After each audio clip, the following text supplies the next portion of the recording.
Right, so we've now released the nuts. Note my little flywheel locking tool. Note that my little mark that I make on the top here, always on the flywheel, is top dead centre, which lines up with the centre of the crankcase, not to be confused with the turbine end of things.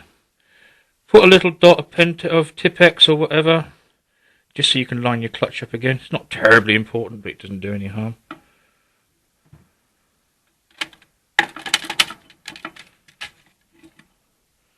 Put in the clutch tool.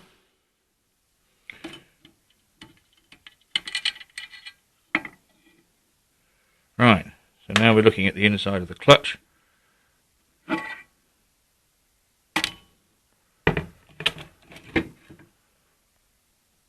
Clutch plate, springs,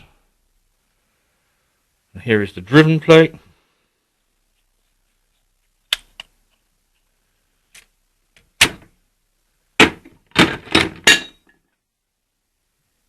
Note, by the way, that the stud, the lug that sticks out, that faces to you and should be looking through the clutch towards the gearbox. If you put it in back to front, which you can do, you'd have to take it all off again and redo the whole thing because you won't have any clutch. Right, linings look pretty good. Plenty of meat left on there. Doesn't look warped. We'll be reusing this one. There we are. Right, so it goes round that way, doesn't it? Right, this is an early Type 25 engine, so it's got the big nut, same as on the Beetle engine really. So now what I do is we now put this onto the floor because my workbench is a bit lightweight to undo the big nut, and we'll get all that set up and then I'll carry on filming. Okay.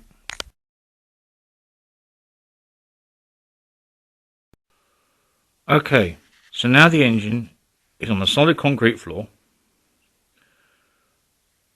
with a long bar going through the two studs at the bottom so that when you apply the force the engine won't tip over.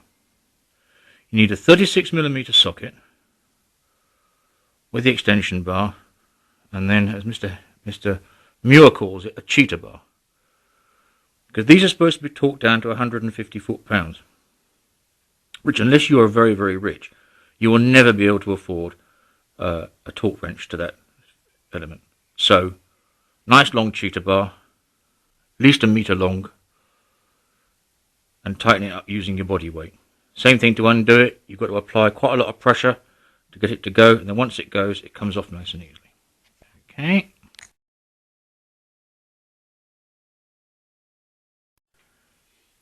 Okay, so we now have the flywheel off.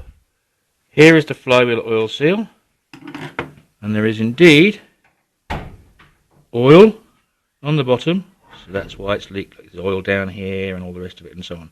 So you've got to pry this out, and then we'll have to drive in the new seal using the old seal to protect it as it goes in. Okay. Take the flywheel oil seal out using the studs to gain a bit of leverage with your screwdriver, and work round progressively. Take that one off, work there, and just work round until the thing pops out. And it's quite a bit of effort, but you know it's worth it. Here we go.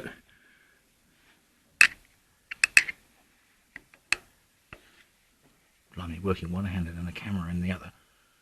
There we go.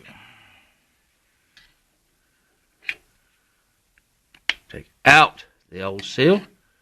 It's butchered now. That goes in the bin. Here are your spacer washers, your thrust washers. Don't ever lose those because they're each individual to each engine. Right, now we're going to put the new seal in, and we're going to use the old seal as a protector to be able to mallet it in. Okay, here we go. Right, that's the flywheel oil seal driven into place. It goes in just below the surface where the edge of the radius comes off. Since you've gone to all the trouble to change this one, don't forget that there is another seal in the flywheel itself, just there. You pull that out, silicone ring, and we're going to replace it with a new one from guess who? Ha ha ha.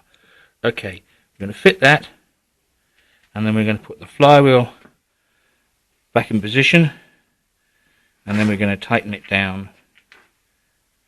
As I said, we don't worry about the torque, we just use the big socket and the big cheetah bar.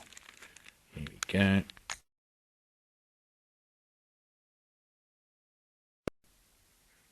Right, flywheel is tapped on into position. All my little marks line up. Here's the big 36mm nut. I don't know if you can see inside there, but there is a little roller bearing. Yes, I think you can just about pick that up. Little double grease on that won't do any harm. Also eventually on the input shaft on the gearbox, another little dot of grease. Right, there we go.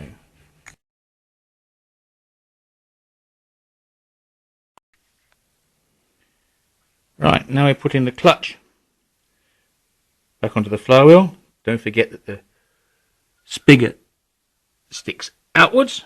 As I said, otherwise you'll be taking it all out and redoing it all. Tighten up the nuts gently, bolts rather.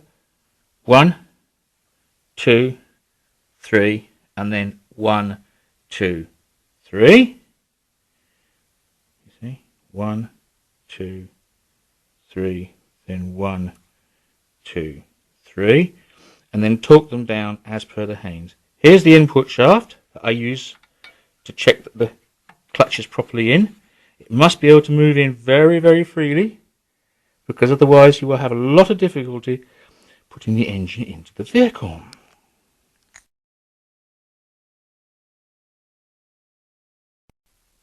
Okay. There we are then. So we're now ready to tighten up the flywheel. So we've got the engine on the deck with this big bar here to stop it from tipping over.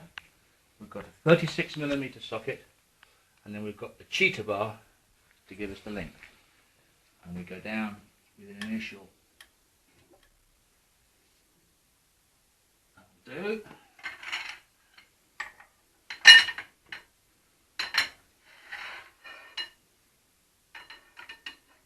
Now that.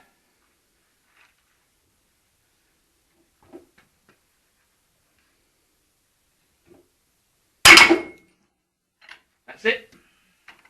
That's not going any further. So we now can lift the engine up and finish it off.